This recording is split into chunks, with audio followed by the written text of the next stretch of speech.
Hello, Chris here, Green Sabre, Doom Telly, episode 36 time, and nice to see you all again. I had something planned that me and me mate Lee from Oaken Throne, shout out Lee, I'd been planning behind the scenes as the next video, but that's not going to happen this week. I'm going to punt that down the road to the next video, basically, for two reasons.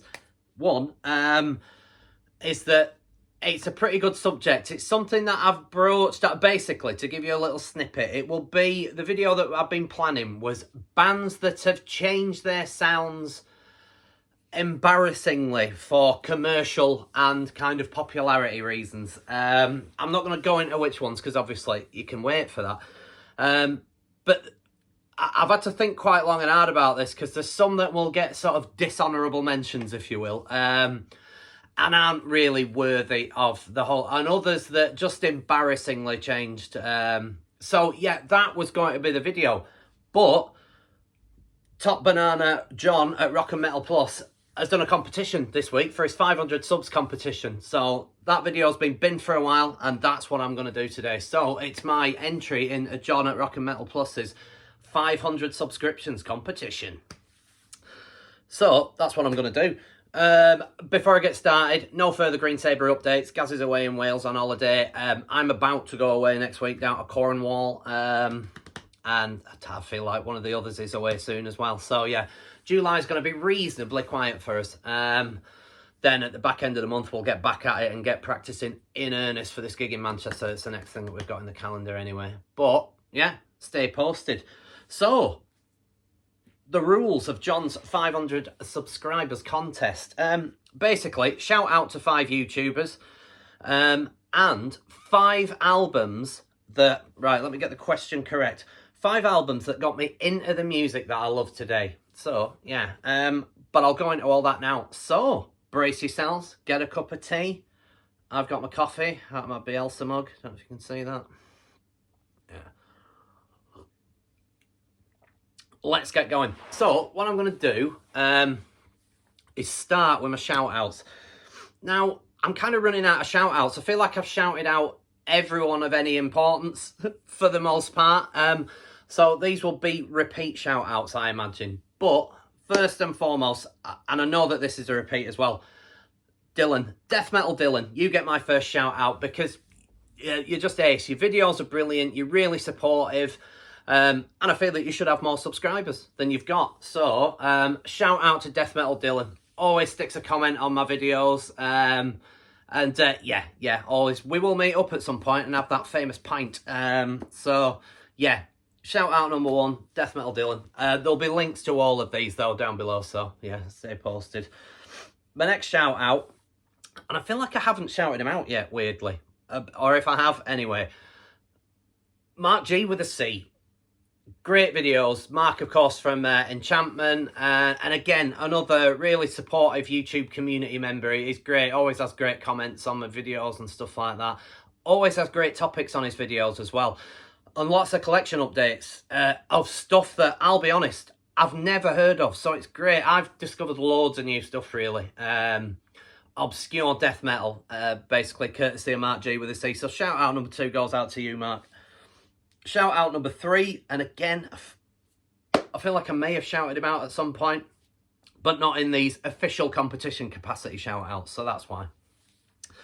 Metal Marty Mac, great fella from over in the Emerald Isle. Again, great collection updates of obscure stuff, not just death metal, not just doom, not just sort of some real obscure oddities. Really into his films as well, and I've discovered a few films that I'm like, oh, I've not seen that, I need to check that out and so on. So yeah, but another shout out to Metal Marty Mac was the discovery of one of again, I've done a whole video on this, but what was Green Sabre before Green Sabre, our first band back in the early mid-90s called Desolate. He somehow came across a beautiful copy of that original cassette demo. Yeah, and thumbs up again, Marty, for sending me the scans of those covers, because of course I think I've got an old tape of it somewhere, which is just one of the copies that we took from a studio. So it's not like boxed or labelled or anything. It just says Desolate Final Mix or something like that. So, and it's probably seen better days. But I have got the cassette, but I didn't have any of the cover or the artwork or anything like that. So thank you, Marty, for sending those scans across. So yeah, you will no doubt, the 3 that I've mentioned so far, all of you watching will no doubt subscribe to those 3 anyway. But if you don't, do. Shout out number 4, Josh Keach. I know that I haven't shouted out to Josh yet, so very much needed to. Again, great videos. He's just done some really, really good videos that have inspired me, and I think sort of a bit further down the road I might do my own versions of what he's just done. But the record collections of his mum and dad that he's sort of inherited, really interesting, and yeah, a way cooler mum and dad than mine were, if you look at his collections. Again, there'll be links to all these guys down below, so yeah, follow the links. But yeah, shout out again, really supportive community member, always has great comments, good, interesting stories to tell and stuff like that. Yeah, and engages, and just a top banana. And yeah, be nice to meet you in the flesh at some point one day. So shout out number 4, Josh Keach. Shout out number 5, the final one, is a band one that I'm almost certain I haven't shouted out to yet. And that is that Bradford's finest doom sludge swine merchants, Son of Boar. Great guys. They've been really supportive of us as we've got into the sort of Bradford scene and so on, and I'm sure we've managed to snag a couple of gigs entirely because of them. So yeah, really supportive. Met it, our first gig in Bradford when we got on that From the Crypt all day down at Nightside in Bradford, which was our shoe-in, and we which was great. And yeah, that was the first time we've met him. Sort of similar sounding places as well, similar interests, and yeah, they're just great guys. So yeah, link down below, follow them. Not only are they a great band, but they're great guys. Yeah, and they deserve to have more subscribers on YouTube, so give them a follow. I think they've got some new stuff out, maybe later this year as well, or early next year. Anyway, coming soon, so I'm very excited about that. So, 7.5 minutes. Those are my 5 shout-outs. So, let's get on to the juicy part, the bit that you're all interested in seeing, which are the 5 albums that have formed. Let me read it out again, because I'm fucking blathering like a moron. 5 albums that got me into the music that I love now. Now, I could have gone one of 3 ways with this. So, but you'll all be pleased, no doubt, from the vinyl community, that I've stuck with metal. I've decided to go with the metal albums as such, because those are the ones that will be of most interest to you. And the 5 that I'm about to show you have all been shown on previous videos. So yeah, I'm not reinventing the wheel. There's nothing new that you're going to see here. So yeah. But yeah, I could have gone 3 ways. First of all, I thought about it. I thought, right, there's got to be quite a few duplicates. And of the videos that I've seen on this competition so far on YouTube, I think every one of them has put a video, has put an album that I'm about to show you again in here. But because of the nature of the question, I think you're going to see a few duplicates on this, which was what got me thinking about maybe going a different tactic on this. So first of all, I thought, right, okay, I remember when I was a kid, the music that got me into music. So without that, I wouldn't be where I am today as such like that. But I thought it's probably quite obscure, quite dated and so on. But no, I remember my uncle was a mod back in the late 70s, early 80s. So when I was like, I was 5 in 1980. So yeah, those were my kind of formative years musically. And I remember as a kid, like one of the first t-shirts I had was a fucking, I can't remember if it was the Specials one, you know, with like the two-tone guy on the front, or it was the Madness one, which I think is the front cover of the Nightboat to Cairo EP, where they're all kind of like stacked up and it's got Madness sort of written down side of it. I feel like that might, but yeah, my first moves into music were like the two-tone, early 80s two-tone scene and stuff like that. I loved Madness, I loved the Specials, I loved the Jam, and these were stuff that my uncle were into, and other stuff that I got into via him were Led Zeppelin and Sabbath as we moved into sort of like the heavier stuff. So I could have gone down that route, but I decided not to. I could have also gone down the route of my closest, most obvious musical influence, which would be my dad's music collection. he never said, my dad worked away most of the time, so he wasn't there a lot of it. This isn't like a sort of boohoo tears kind of, are you okay, hun post. It just, yeah, I'm just explaining that he wasn't there, so we discovered his record collection while he was away from it, like, you know, and there was sort of great obscure little stuff. That's how I got into Pink Floyd, was via my dad. How I got into Zappa, really, via my dad. How I got into the whole jazz fusion thing, Return to Forever, Mahavishnu Orchestra, all that kind of gubbins. U2. I remember the Joshua Tree album almost like being the soundtrack to one particular holiday, funnily enough, down in Cornwall. Early family holiday, where basically the only cassettes we had in the car were like U2's Joshua Tree and fucking Paul Simon's Graceland, is it? And that was basically all we listened to for a fortnight. So yeah, the Joshua Tree resonates with me as an album for that reason. So yeah, there's those influences. But anyway, long story short, I decided not to discuss those ones. I thought, you want to see metal, you want to see metal albums. That's sort of the point of John's competition, really. So that's what you're going to see. So what I've done is very much like how John explained it on his video. Again, there'll be a link to Rock and Metal Plus, John, his original video on this competition. I'll link that down below. But what I decided to do, the 5 albums that have got me into the music that I love today, I've gone metal genre-wise and chronologically as well. The first one that I was listening to I discovered Guns N' Roses, I discovered Van Halen, I discovered Def Leppard, Whitesnake, all that kind of soft rock stuff. But because I didn't have a frame of reference in the family for that, I'd had to kind of find it myself, and all you tended to see was the stuff that made the fucking charts and the chart show on like a Saturday morning and blah blah. So that's how I got into that.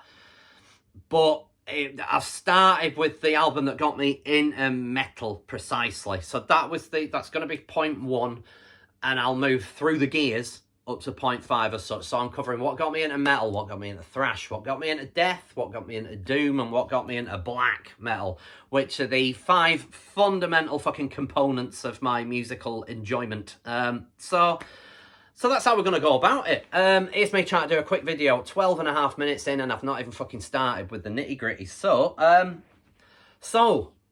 the number 1 of 5 albums that have formed the music that I love today, and mentioned on several other videos previously, is this. A guy at my high school in my class gave me a 90-minute fucking copy cassette of this album, and the landscape changed for fucking ever after that. So thank you again, David, who was called, who gave me a cassette of this, because I never looked back. This was absolutely jaw-dropping compared to like what I just explained, your Def Leppards, your Whitesnakes and that kind of shite that I've been listening to before that I still have a soft spot for, as such, for purely nostalgic reasons. But this was the game changer. This was the light bulb moment. This was the realisation that, holy Jesus, there is another world out there. And Maiden aren't for everyone. There are a lot of people consider them cheesy, which they kind of are, but that's sort of the appeal of them. It was everything about them. It was, I mean, obviously I didn't get it on the cassette, but once I went out and bought my own copy, the artwork, everything about it, and this is a great bit of artwork, Derek Riggs artwork, I should add, by the way, as well. But this was the album that tipped me over. This was the one where I moved from everything else sounding limp after I'd heard this.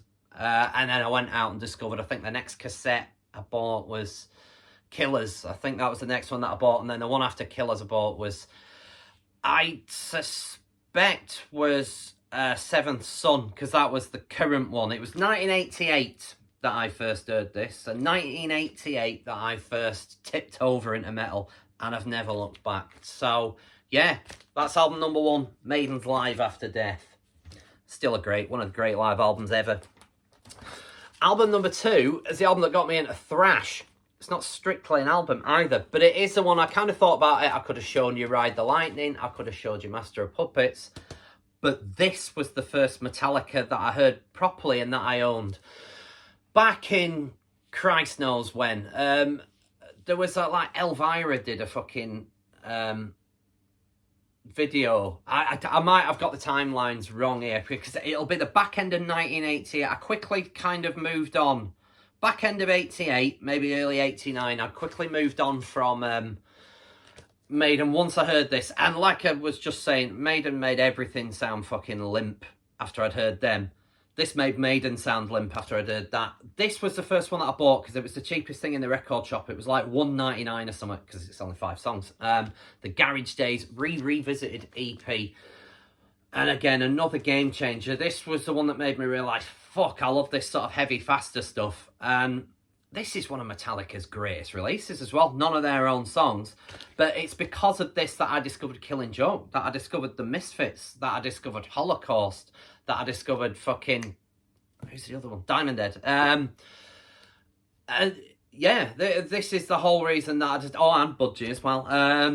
But yeah, a voyage of discovery thanks to Metallica. And fucking Metallica, say what you want about them, but they do a fucking mean cover version a lot of the time. And this is them at their finest hour covering songs. Arguably them at their finest hour. I mean, it's just fucking phenomenal. And this album resonated with me. I played it to absolute death. So, yeah, my number 2 is what tipped me over from heavy metal into thrash metal, and courtesy of this beauty from Metallica. My album number 3 is what got me into death metal, and it was around about the same time, and it was a bit much for me at first, I remember, but then it was one of them that I kept going back to. And this is one that I've seen on almost everyone's videos. It is, of course, Leprosy, Death. Again, I heard this sort of back end of 88, early 89. And again, it was a cassette in that same music shop that was like, Death, Leprosy. That sounds fucking amazing. I've got to hear that. And it was... I just and so got my head around Metallica, Slayer, Anthrax and stuff like that. And then this came fucking walloping in. And it was another, what's happening? Me and my bruv absolutely fucking love this, particularly the tracks Open Casket and fucking Pull the Plug, Left to Die on here, the title track, of course. All killer, no fucking filler. It's just brilliant. I've got this as a repress of like a kind of cloudy clear vinyl, but I do have an original press of the picture disc, so I'd like an original Under One Flag or fucking Combat copy of it, really. But that will have to wait. But yeah, this is what got me down the death metal rabbit hole. And once I'd got my head around this, death metal was where I stayed for the rest of kind of 89, 90, really. Yeah, I just kind of, me and my mates, that with like Deicide, Morbid Angel, Obituary, fucking Malevolent Creation. Yeah, we were fucking hooked. It was all about the death metal from then onwards. And it's all thanks to Leprosy by Death, so that's why I had to get a mention. My album number 4, and again chronologically, because it was, again, I've discussed this numerous fucking times on videos, but I went to see Morbid Angel because of the death metal thing in May 1991, 16th of May 1991 at the International 2 in Manchester. Fucking great venue in a horrendous part. Was it fucking Longsight or something in Manchester? But anyway, I digress. And a certain little band called Cathedral were the opening act that night. And that, not immediately, because at first I was like, are they ever going to fucking get going? I don't understand this. What the fuck's going on? Why is everyone liking this so much? I only realised it was Lee Dorian singing. The reception that they got when Cathedral came on was just like, fuck, are they local heroes, these guys? What's with this reception? I've never seen an opening band get a reception like that. And I discovered weeks later, like, holy fuck, that was Lee Dorian out of Napalm Death. Yeah, he was a bit bearded at the time as well, if I remember. As were most of them. And it was just crushingly heavy, crushingly slow. And like I've explained before on numerous videos, it stuck with me. Some stuck with my mates as well, because it was a mate of mine that went out and bought a boot copy of this on vinyl. Now, this is a Rise Above reissue of the In Memoriam demo EP by Cathedral. And it was shock horror. I bet you were all expecting to see Forest of Equilibrium, weren't you? Well, no. And I'm about to go into a bit of detail on that timeline-wise, because if I've remembered it correctly, this was what tipped me over into Doom. Like I say, my mate went and bought it, and we went round his house and listened to it to fucking death. Ebony Tears, Morning of a New Day. And it was just breathtakingly heavy. I mean, I feel like this is tuned away. I think Forest of Equilibrium, the tune to B. It feels like they went up a step for that. This is A, most definitely. It's fucking grindingly heavy sound. And it just absolutely changed my life. Again, I've said this numerous times on videos, but I can't stress enough how game-changing this was to me. And yeah, May 1991, I discovered this. And now at first I was going to pull out Paradise Lost Gothic, because that came out March 91, if I'm right in thinking. But this was the first doom metal I heard. I did hear Paradise Lost in the same year. I heard Gothic around summer of that year, and that changed my life because I wanted to dress like fucking Gregory and everything. Loved that album. But it was this that got there first. Forest didn't come out until right at the back end of 91, if I remember rightly. And Gothic, yeah, although Gothic came out, well, this came out back end of 1990, but again, I didn't discover it till May 91. Gothic came out March 91, but I didn't discover that till summer. So this is why this is my number 4 record. Because this got to me first, and has forever held its hooks in me. Fucking majestical album. So my number 5, and this covers black metal. Now at first black metal was a very fucking hard sell for me because it was the lo-fi recording quality of it, and I'd not quite got my head around the lo-fi aesthetics of punk. I think if you understand punk, which I did eventually, it helped me understand this. And it was my gateway drug into black metal. It is, of course, Emperors in the Nightside Eclipse. Again, this is a reissue. The original goes for fucking insane amounts of money. But this, 94, I discovered. Now, this came out in 94, and again, I didn't discover it until a few months after it, and it was probably fucking Gaz that got me into this, almost certainly. But it was a kind of crossover. There was enough death metal sensibilities in this for me to understand finally, oh, I fucking get it. I get it now. And yeah, probably for you black metal purists, this is a little symphonic. It's a little over. It's a bridge too far, if you will. This is as far as I like to go with symphonic. As it went further symphonic, and then you get into the realms of fucking later Dimmu Borgir and all that fucking nonsense. It's overly dramatic. I'd liken it to like the fucking Meatloaf of black metal. It's just like drama for the fucking sake of it. Do you know what I mean? It's overly enhanced, and it kind of becomes cheesy because of that.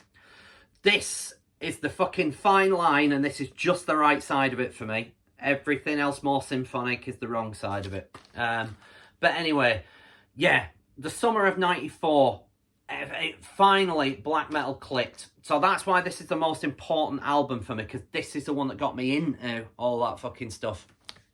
It was after that I realised that, and listening to earlier Emperor that has that lo-fi quality to it, that made me realise, yeah, okay, I get this now. So that's my number 5. And those are my 5 albums that have shaped me into the fucking crazy bald buffoon that you see in front of you. So that's my entry into John's competition. I won't go on much longer. I'm going on holiday later this week. As I'm recording this, it's Monday morning. So yeah, later this week I'm on holiday. So whether I squeeze in another video this week, I'm not entirely sure. But again, apologies, Lee. This video will see the light of day. But yeah, I've just few that I want to think more on it. I want to do a top 10, and at the minute I've only got 7 that I feel qualify, or maybe even 6. So I'm going to work a bit harder on that one, and that will be my next video. But until then, thanks to the extra 2 subscribers that I've had over the last couple of weeks. But let's have more. I need to get to like 500 like John. It might be like 2046 by the time I get to 500 subscribers at this rate. But the more the merrier. Like and subscribe if you haven't already. Thanks for watching. And until then, I may either see you later this week or t'other side of a fortnight after my holiday. But stay posted. Until then, see you later, guys.